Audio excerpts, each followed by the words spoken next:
또 오랜만에 함께 대면으로 이제 예배가 시작이 돼서 하나님 앞에서 이렇게 예배하고 특히 우리 청년들도 점점 코로나 이전과 같이 많이 모이게 되어서 너무나 감사합니다. 우리 좌우에 계신 우리 청년들 좀 눈으로라도 인사하고 말씀드리면 좋겠습니다. 잘 오셨습니다. 잘 오셨습니다. 네, 잘 오셨습니다.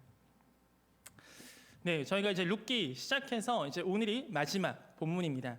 마지막 본문인데 오늘 뒤에 또 찬양제 순서가 있다 보니까 설교는 굉장히 짧을 예정이에요.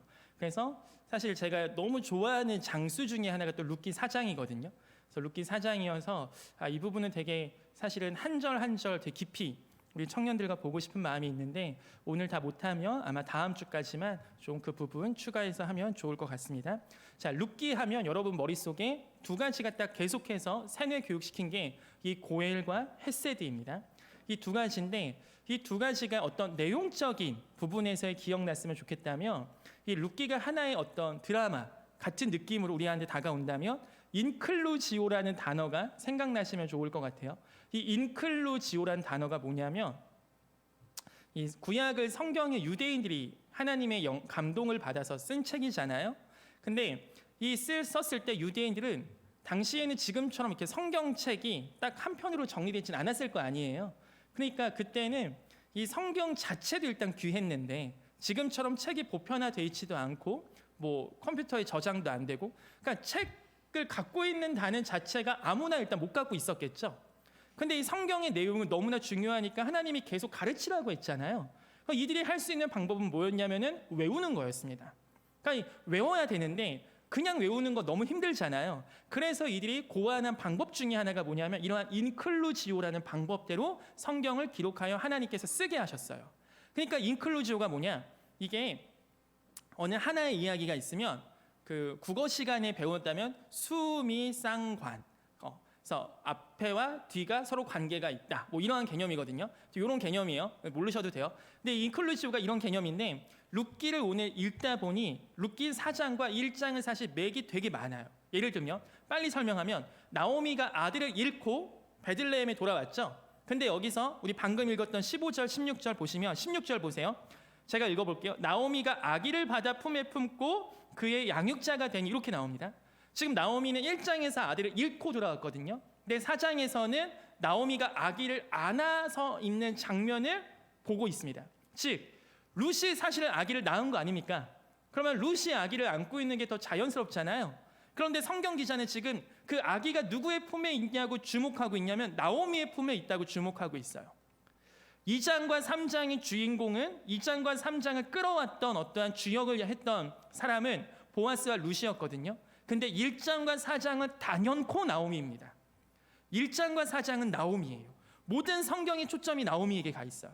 마치 과부, 데리고 온 거는 이방 며느리 한 명 딱 돌아왔어. 거지가 됐어. 이제는 먹고 살 것도 없어. 그랬던 나오미에게 오늘 마지막 되는 장면은 뭐냐면 한 아기가 안겨 있는 거죠. 근데 그 아기가 누구야? 다윗의 증조부야. 그러니까 이게 사실은 다윗의 할아버지예요. 다윗의 할아버지. 그러니까 다윗의 할아버지를 안고 있는 장면으로 맞춰요. 이게 지금 성경의 마지막 보는 장면입니다.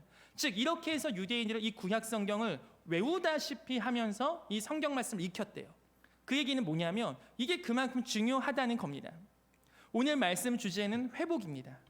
여러분 우리 청년 정도 되시면 뭐 교회를 이제 청년 때 나오신 분 아니실 수 있지만 이 뭔가 신앙의 슬럼프도 뭔가 알아. 중고등부 때 뭐 방황도 좀 했어. 뭐 이것저것 하다 보니 청년 때 대학교 1학년이 돼서 자유가 부어지니까 엄마 아빠 눈치 안 보고 교회도 안 나와 봤어. 뭐 이런저런 신앙의 슬럼프와 혹은 뭐 신앙의 방황이라고 할 수 있는 그런 시간들을 겪고 계시거나 아니면 겪으셨거나 아니면 난 앞으로 겪을 거야 라는 마음의 다짐을 하고 계실 수 있습니다. 그런데 제가 오늘 대표기도했던 우리 형제님께 감동받은 적이 한 2주 전에 있는데 저희가 수요일마다 하랑 기도회를 하잖아요. 합니다. 네, 줌에서 하는데 좋아요. 들어오세요. 하는데 제가 이제 임원단 순서대로 우리 청년부를 위한 기도 제목 한 줄씩 보내주세요 했는데 우리 대표기도 하실 우리 형제님께서 그렇게 보내주셨어요. 그걸 보고서 제가 한 1분 정도는 그러니까 멍해졌던 것 같아요. 와, 새로운 명언이구나. 이 청년이 뭐라고 하셨냐면 그렇게 했어요. 청년 때는 번뇌와 방황의 시간이니 적당히 방황하다 돌아오게 해주세요. 뭐 대충 이런 얘기였거든요. 자, 이게 얼마나 가슴에 꽂히는 말인지 모르겠습니다. 여러분, 청년에게는 권한이 있는데 뭐냐면 바로 번뇌와 고민할 수 있는 시간이 있는 겁니다. 우리가 사실은 어느 하나의 모범적인 답으로 쭉 갈 수 있습니다. 성경대로 쭉 살 수 있어요, 사실은. 하지만 성경의 인물들 보세요.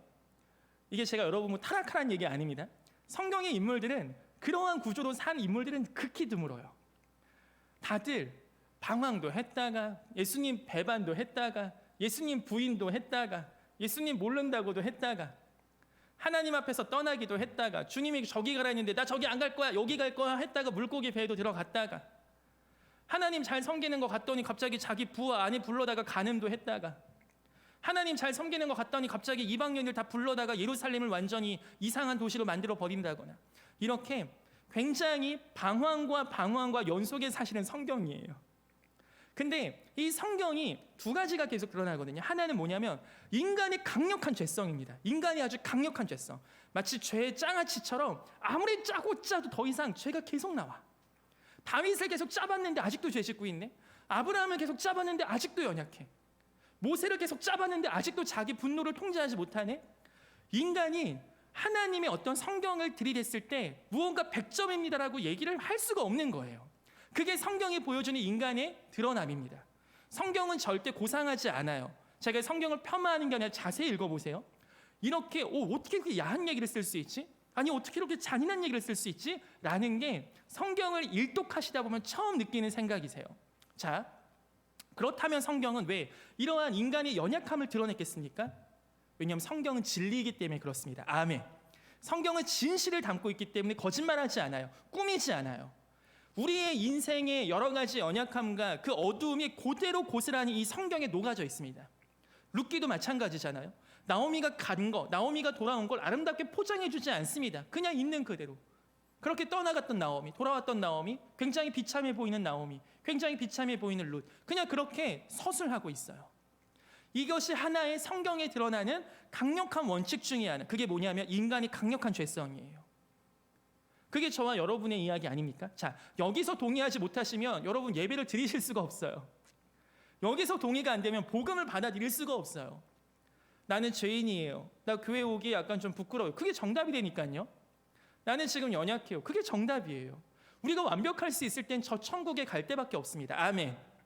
물론 우리는 완벽을 추구하려고 예수님을 닮아가야 돼요. 이것이 우리가 그러니까 난 마음껏 죄지어야지라는 그런 합법적인 보장을 주는 거 아닌 거 이제 많이 아실 거예요. 그게 아니라 우리의 현 상태가 그렇다고 성경이 드러내는 겁니다. 자, 그렇다면 이 강력한 우리의 죄성과 함께 동시에 드러나는 강한 축이 있는데 그게 뭐냐면 그럼에도 포기하지 않으시는 하나님이세요. 여러분의 인생이 이 두 가지 축이 강력하게 드러나기를 소망합니다. 아멘. 저는 한 가지 확신해요. 여러분이 지금보다 신앙이 여러분이 생각했을 때 신앙이 난 좀 떨어진 것 같아, 나는 좀 타락한 것 같아 라고 할지라도 하나님께서 여러분을 향한 사랑은 쟤는 이렇게 요새 교회 안 나오냐? 나 쟤 좀 치러야겠다. 이런 하나님이 절대 아니세요. 쟤 이렇게 요새 교회 봉사 이렇게 뜸하냐? 나 지금 쟤한테 주려고 했던 축복을 거둬야겠다. 이런 하나님이 아니세요. 축복의 주권은 하나님께 있습니다. 아멘. 우리의 그 어떠함이 아니에요. 하나님 그분 자체가 복이시고 하나님 그분 자체의 주권과 섭리로 우리를 이끌어 가십니다. 즉 우리는 복 받으려고 신앙생활을 한 게 아니라 이미 복을 받았기 때문에 신앙생활을 하는 겁니다. 아멘. 여러분 이게 약하면 신앙이 흔들립니다. 왜냐? 하나님은 기계적이지 않으시거든요. 내가 이만큼 봉사했으니까 나 이 복 주세요 라는 기계가 아니세요. 자판기에 뚝뚝뚝 입력값을 내가 입력하면 아웃풋을 내게 주세요가 안 되신다고요. 하나님은 관계로 역사하십니다. 그렇기 때문에 그 관계 가운데 우리가 가끔은 이해 안 될 때도 있고, 우리 여러분 옆에 있는 여자친구, 남자친구 다 이해 안 되시잖아요. 옆에 있는 내 친한 친구도 가끔 이해 안 될 때 있잖아요. 내 옆에 비슷한 내 사람도 이해 못하는데 어떻게 우리가 하나님을 다 이해하겠습니까? 그럴 때도 있어요. 그런데 한 가지 서로 가운데 확신하는 게 있는 겁니다.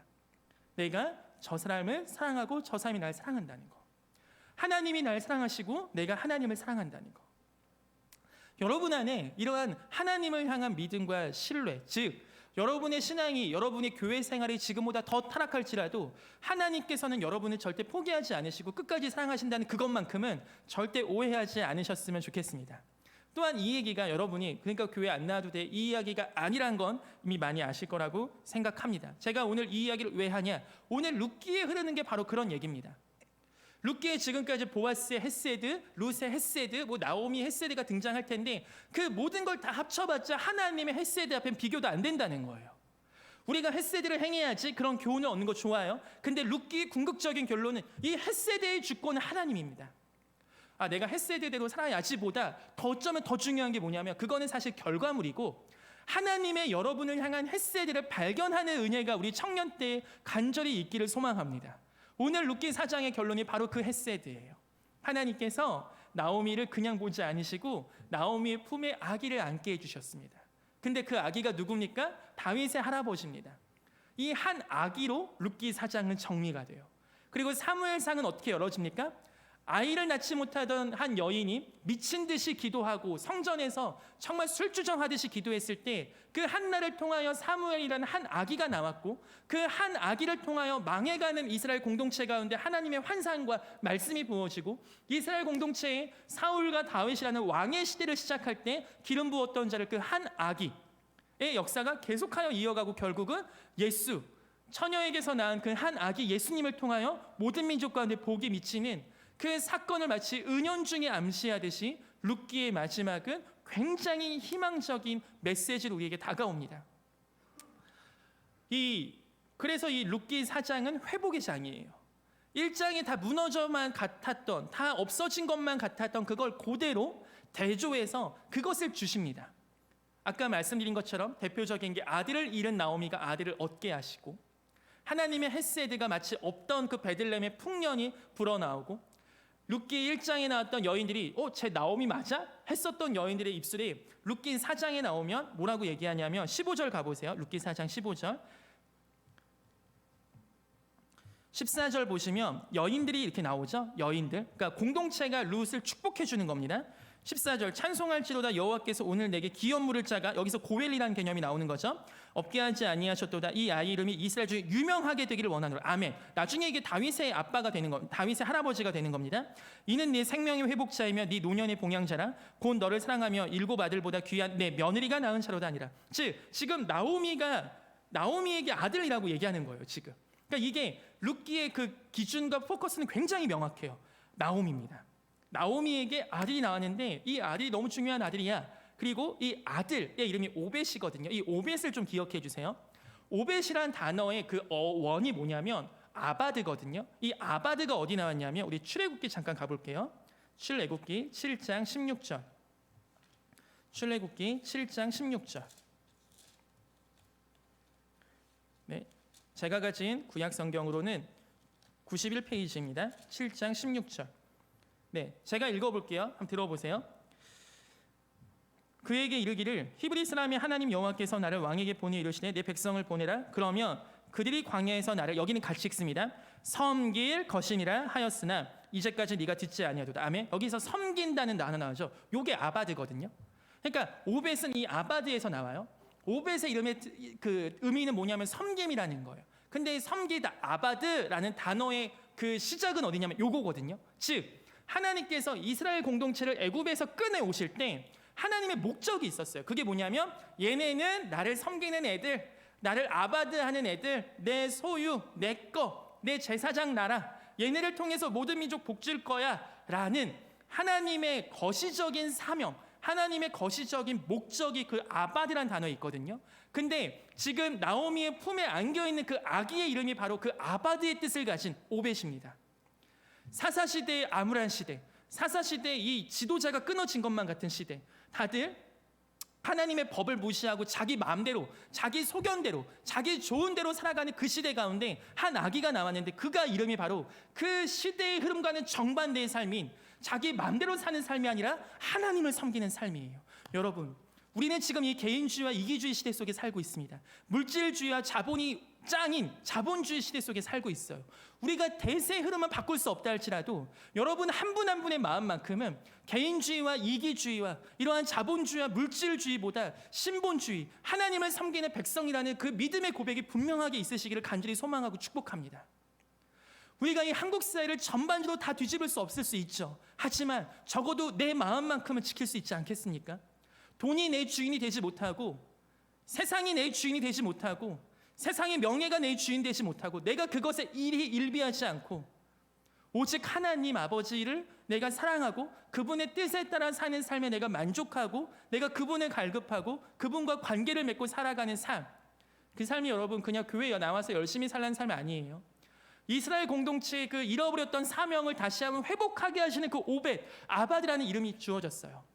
여러분, 이것은 하나님은 지금 룻기를 통하여 단순히 한 가정을 그냥 못 살던 가정을 잘 살게 해주시는 물질적인 육체적인 축복에서만 그치지 않으세요. 그 한 아기를 통하여 하나님의 사명을 회복하시는 거예요. 제가 상담을 대학교 때 전공했는데, 상담 쪽에 저명하신 한 박사님께서 강연을 오셨을 때 이런 말씀하셨어요. 이분은 상담을 많이 하시고 내적 치유 이런 기독교 쪽에서도 사역을 많이 하셨는데, 고쳐놨는데, 그분 표현이 그래요. 고쳐놨는데 또 와, 고쳐놨는데 또 와. 얘는 왜 계속 오지? 고치면? 이런 생각이 드셨대요. 근데 특히 청년들을 보니까 안 오는 애들이 있대요. 얘가 한번 고쳐놨어. 그분의 표현이 약간 옛날 분이셔서 막 고치다는 표현을 쓰시더라고요. 내가 얘를 고쳤어. 근데 얘는 안 오대. 궁금하셨대요. 얘가 좀 힘들었는데 상담을 했어. 그래서 막 그런 기도도 하고 얘는 안 온네. 그래서 가보셨대요. 궁금하셔서 가봤더니 그 상담을 받고 치유가 됐다고 해서 계속 오는 사람과 상담을 받고 치유가 됐다고 해서 안 오는 사람, 즉 이제는 상담이 필요가 없어서 잘 사는 사람 특징, 가장 궁극적이고 명확한 특징이 뭐냐면 요거래요. 그게 뭐냐면 이 사람이 왜 살아가는지를 알았는지, 찾았는지, 얘가 사명을 발견했는지, 얘가 목적의식이 있는지, 얘가 비전이 있는지, 그게 그 갈림길에 서 있다고 합니다. 여러분, 청년의 때는 바로 이 사명이 회복되는 시간인 줄 믿습니다. 단순히 룻기에서는 룻 한 가정이 아닌 이스라엘 공동체가 사명을 완전히 잃어버린 걸 보여줍니다. 그런데 마지막 룻기의 마지막 끝에서 사명을 회복하는 걸 보여줘요. 여러분, 청년의 때 바로 그러한 비전과 목적의식, 그러한 사명, 역사의식, 이런 게 사실은 생기는 때 아닙니까?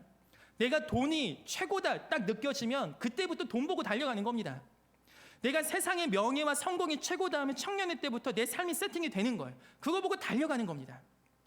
여러분의 지금 삶의 가장 끝에 계신 그 목적은 누가 계십니까? 여러분의 삶의 가장 끝에는 과연 무엇이 여러분을 기다리고 있습니까? 여러분이 무언가 쟁취했을 때, 무언가 얻었을 때 난 이게 됐다. 그게 사명감이거든요. 모두 청년들은 사명감이 있어요. 그 대상이 누구냐는 거예요. 여러분은 돈의 사명을 느끼십니까? 여러분은 무엇의 사명을 느끼십니까? 여러분의 삶에 정말 저는 이 사명감이 하나님 안에서, 이 성경 안에서, 말씀 안에서 또 정리되는 은혜가 있기를 소망합니다. 그렇다면 사명 뭘 가져야 돼요? 라는 궁금증이 생기실 수 있어요. 근데 이걸 하면 오늘 찬양제를 못해요.